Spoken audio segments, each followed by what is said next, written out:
ৰাস্তাটো বৰষুণ দিলে আমি যাব নোৱাৰোঁ, আমাৰ ল'ৰা ছোৱালীখিনি যাব নোৱাৰে পৰীক্ষা দিব। ৰাস্তা তাৰমানে এনেকুৱা ৰাস্তাটোতো ক'বই নালাগে। আমাৰ এনেকুৱা পৰিস্থিতি সুবিধা নাই যে আমি বাহিৰৰ পৰা কিনি পানী উঠাম। কত যে সমস্যা, কত যে যন্ত্ৰণা।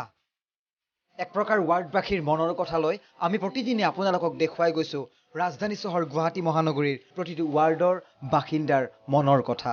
আমি আহি উপস্থিত হৈছো ৱাৰ্ডে ৱাৰ্ডে NKTV। কেৱল ৰাস্তা ঘাটৰ সমস্যা নহয়, খোৱা সবটো ইয়াৰে ভোটাৰ হয়, সবটো ইয়াতে ভোট দিয়ে। আকৌ ইলেকশ্যন আহিল এই একেই। এম্বুলেন্স আহিব নোৱাৰে, ফায়াৰ ব্ৰিগেড আহিব নোৱাৰে। আজিও আমি আপোনালোকক লৈ যাব বিচাৰিছো গুৱাহাটী মহানগৰীৰ এনে এটা ৱাৰ্ডলৈ য'ত ৱাৰ্ডৰ বাসিন্দাই এটুপি খোৱা পানীৰ বাবে হাহাকাৰ কৰিবলগীয়া হৈছে। বিৰুবাৰী অঞ্চলত খোৱা পানীৰ ইমান অভাৱ, আমাৰ শতকৰা 80% মানুহৰ দুখীয়া লেবাৰ শ্ৰেণীৰ পানী কিনি আনি এসাঁজ ভাত নাখালে হ'ব, পানীটো লাগিব, গা ধুব লাগে, পায়খানাত যাব লাগে। আজি আমি কথা পাতিব বিচাৰিছো 29 নম্বৰ ৱাৰ্ডৰ বাসিন্দাৰ সৈতে। আমাৰ সাংবাদিক লক্ষ্য বৰুৱা গৈ উপস্থিত হৈছিল 29 নম্বৰ ৱাৰ্ডটোত। NKTVৰ এই বিশেষ অনুষ্ঠান ৱাৰ্ডে ৱাৰ্ডে NKTV লৈ মই লক্ষ্যজিৎ বৰুৱাই আপোনালোকক স্বাগতম জনাইছো। সন্মুখত গুৱাহাটী পৌৰ নিগমৰ নিৰ্বাচনৰ পূৰ্বে প্ৰতিটো ৱাৰ্ডত সোমাইছে NKTVৰ সাংবাদিক। প্ৰতিদিনে আমি আপোনালোকক দেখুৱাই গৈছো ৱাৰ্ডসমূহৰ প্ৰকৃত আৰু বাস্তৱ ছবি। আমি আহি উপস্থিত হৈছো ৱাৰ্ডে ৱাৰ্ডে NKTV। কেৱল ৰাস্তা ঘাটৰ সমস্যা নহয়, খোৱা মাধৱ দাস হাইস্কুল, উদয়পুৰ, বৃন্দাবন সেৱাশ্ৰমকে ধৰি মীন ভৱনৰ সমগ্ৰ এলেকা সামৰি গঠিত হৈছে 29 নম্বৰ ৱাৰ্ডটি। আজি এই ৱাৰ্ডৰ বাসিন্দাই ক'ব মনৰ কথা।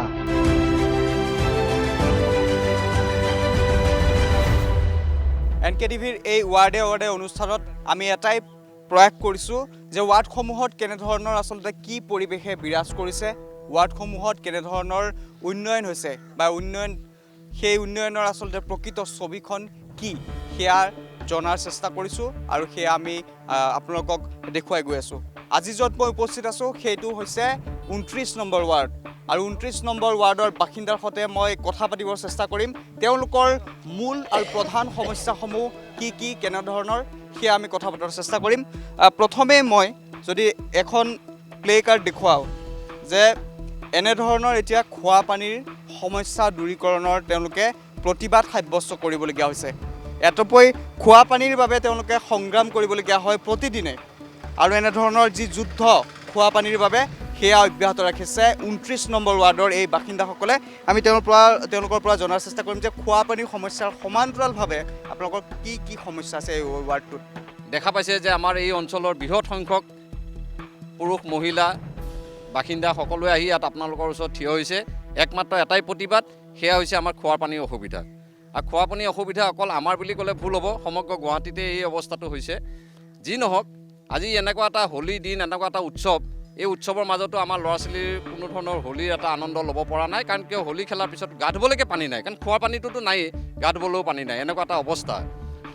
কিন্তু এই অৱস্থাটো চৰকাৰে যদি অকণমান মন কাণ দিলে হয় আগতে, তেতিয়াহ'লে মই ভাবোঁ যে তেনেকুৱা এটা অৱস্থা নহ'লে হয়। কাৰণ কিয়, মই এটা বস্তু অনুভৱ কৰিছোঁ, আজিৰ পৰা কেইবছৰমান আগলৈকে কিন্তু ইয়াত পানীৰ অসুবিধা ইমান তেনেকুৱা নাছিলে, আছিলে যদিও মানে চলিব পৰা এটা অৱস্থাত আছিলে।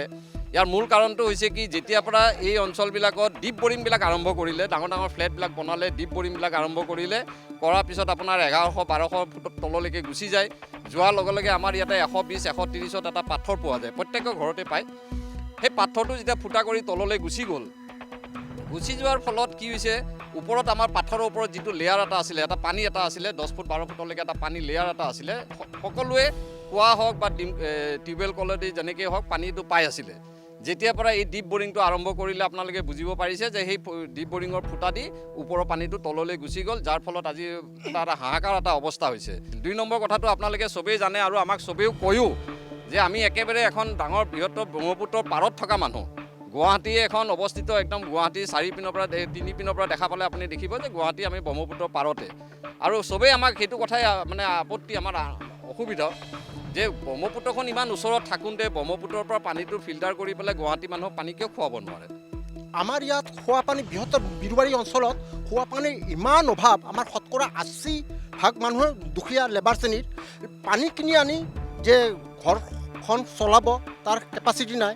বাৰম্বাৰ আমাৰ প্ৰতিনিধিয়ে আমাক প্ৰতিশ্ৰুতি দিয়ে, কিন্তু এবাৰো পালন নকৰে। বাৰ বাৰ আমি গৈছিলোঁ তেওঁ কৰিম বুলিও ক'লে কিন্তু নকৰে আৰু এনেকুৱা আমাৰ অৱস্থা আৰু আমাৰ এটা উদয়পুৰ কালী মন্দিৰত এটা বৰিং আছিল যদিও বহু বছৰ আগৰ সেইটো বিকল অৱস্থা কোনো মানুহে পানী নাপায় আৰু আমাৰ সবচে ডাঙৰ হ'ল বিশুদ্ধ পানী লাগে আৰু পানীৰ সমস্যা আৰু পানী এনেকুৱা সমস্যা মানুহ মানে এতিয়া কি কৰিব আমাৰ কিবা কৰি আমি ভাতকেইটা খাই আছোঁ বা এসাঁজ নাখাব পাৰোঁ কিন্তু পানী আমাৰ লাগিবই লাগিব পানী ভাল খাব নোৱাৰি ভাল এটা গা ধুব নোৱাৰোঁ ল'ৰা ছোৱালীৰ জানেইতো আমাৰ ইমান মানে জীয়াটো ভুগি আছোঁ আজি নহয় আজি 25-30 বছৰৰ পৰা আমাৰ বৃহত্তৰ বিৰুবাৰী জোনাকপুৰ উদয়পুৰ অঞ্চলৰ ৰাইজে এই জীয়াটো ভুগি আছে গতিকে আমাৰ এইটোৱে আপোনালোকৰ চেনেলৰ জৰিয়তে কামনা যে আমাৰ অসম চৰকাৰৰ ওচৰত আবেদন নিবেদন যিয়ে কওক আমাক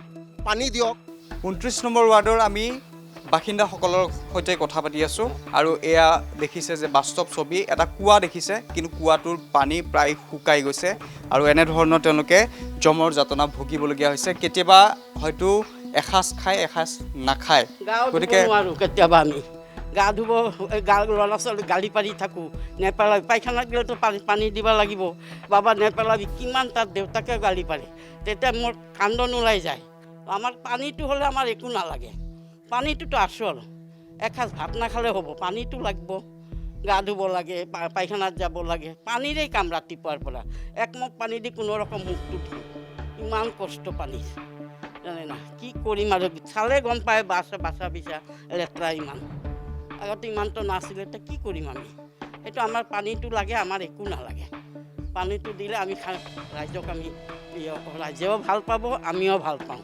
29 নম্বৰ ৱাৰ্ডত আমি যেহেতু উপস্থিত আছোঁ আৰু গ্ৰাউণ্ড জিৰ' ৰিপৰ্ট আচলতে 29 নম্বৰ ৱাৰ্ডৰ কেনেকুৱা আমি সেয়া জনাৰ চেষ্টা কৰি আছোঁ এগৰাকী মহিলা আছে আমি তেওঁৰ সৈতে কথা পাতিবৰ চেষ্টা কৰিছোঁ যে 29 নম্বৰ ৱাৰ্ডৰ মহিলাসকলৰ আচলতে সমস্যা আৰু কেনেধৰণৰ কি সমস্যাই আচলতে ইয়াত বিৰাজ কৰিছে সেয়া জনাৰ চেষ্টা কৰিম পানী নাই আপোনালোকৰ মূল সমস্যাটো হৈছে পানী খাৱাৰ পানী নাই লেট্ৰিনত যাইবাৰৰ সমস্যা এই ল'ৰাটো ইমান কষ্ট কৰি আছে এটা ল'ৰাৰ ওপৰে আমাৰ চব 29 নম্বৰ ৱাৰ্ডৰ আমি এখন ব্যক্তিৰ ঘৰত আছোঁ আৰু যিগৰাকী ব্যক্তিৰ ঘৰত আছোঁ সেইগৰাকী ব্যক্তিৰ ঘৰত এটা টিউবৱেল আছে মই টিউবৱেলটো তেওঁক মাৰিবলৈ অনুৰোধ কৰিছোঁ চাওক এয়া আচলতে প্ৰকৃত ছবিখন টিউবৱেল এনেধৰণে মাৰি আছে কিন্তু টিউবৱেল এনেধৰণে তেওঁলোকে ব্যৱহাৰ কৰিব পাৰে কিন্তু টিউবৱেলৰ পৰা পানী নোলায় তেওঁলোকৰ যি প্ৰধান সমস্যা যে টিউবৱেলৰ পৰা এনেধৰণৰ পানী নোলোৱাৰ সমস্যা তেওঁলোকৰ পানীৰ বাবে এটুপি খোৱা পানীৰ বাবে হাহাকাৰ কৰিবলগীয়া যি পৰিৱেশ বা পৰিস্থিতিৰ সন্মুখীন হৈ আছে তেওঁলোকে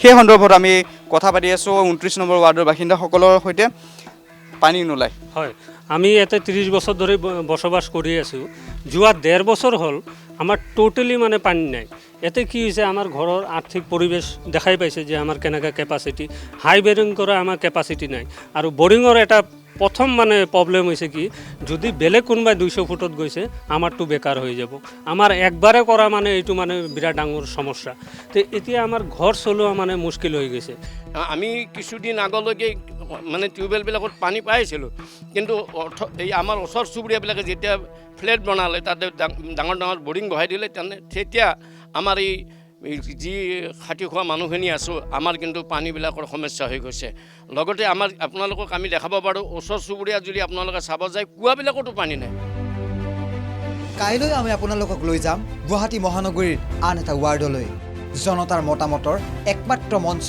ৱাৰ্ডে NKTVত ক'ব ৰাইজে মনৰ কথা আমি উপস্থাপন কৰিম ৱাৰ্ডৰ সমস্যা দেখুৱাম সংশ্লিষ্ট বিভাগক কৰণীয় বহু আছে ৰাইজে জনাব মনৰ কথা চাই থাকিব NKTV